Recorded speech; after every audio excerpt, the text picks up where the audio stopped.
President Biden and the First Lady are on their way to Puerto Rico today to survey damage from Hurricane Fiona last month. The president is expected to announce more than $60 million in funding from last year's bipartisan infrastructure law for the island. Heading to Puerto Rico because they haven't been taken very good care of. They've been trying like hell to catch up from the last hurricane. I want to see the state of affairs today and make sure we push everything we can.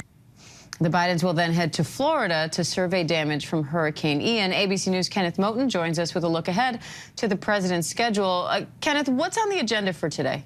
Well, Diane, the president and the first lady are headed to Puerto Rico to show that the federal government is in support of this U.S. territory, that these Americans are still suffering from the aftermath of Fiona. We know how Fiona just ravaged that island just years after Maria. The island's still recovering, in fact, from the devastation from Maria, but thousands are still without power, still suffering in the aftermath of that storm Fiona more than a week ago, years after Maria. The Bidens will meet with families and community leaders. They'll even participate in a community service project, packing bags with food and other essential items. You mentioned, Diane, that announcement of the $60 million in funding through the bipartisan infrastructure law.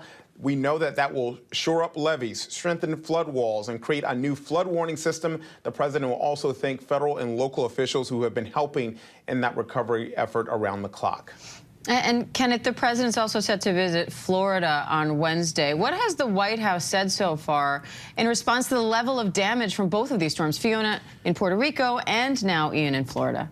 Yeah, just that 1-2 punch for that whole region down there. And the president is saying whatever it takes for Ian as well. The White House put out a big, long fact sheet over the weekend, Diane, saying what they have done over the past 24 to 48 hours since people have been dealing with the aftermath of Ian down there. We know that FEMA says that the Coast Guard and the Department of Defense are helping with the search and rescue effort. We understand it's a massive effort down there. The federal government is also working fast to help residents and counties hit hard with assistance and debris removal. The Coast Guard was also able to get the important port of Tampa reopened over the weekend, Diane. It provides nearly half of Florida with its fuel supply. And the White House says the president also asked FEMA to focus on housing needs because we know that people are without housing at this point because of the devastation. Biden has also been in direct contact with the governors of Florida and South Carolina, which was hit hard by Ian as well, because we know coordination is key during this time.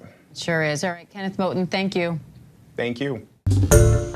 Hi, everyone. George Stephanopoulos here. Thanks for checking out the ABC News YouTube channel. If you'd like to get more videos, show highlights, and watch live event coverage, click on the right over here to subscribe to our channel. And don't forget to download the ABC News app for breaking news alerts. Thanks for watching.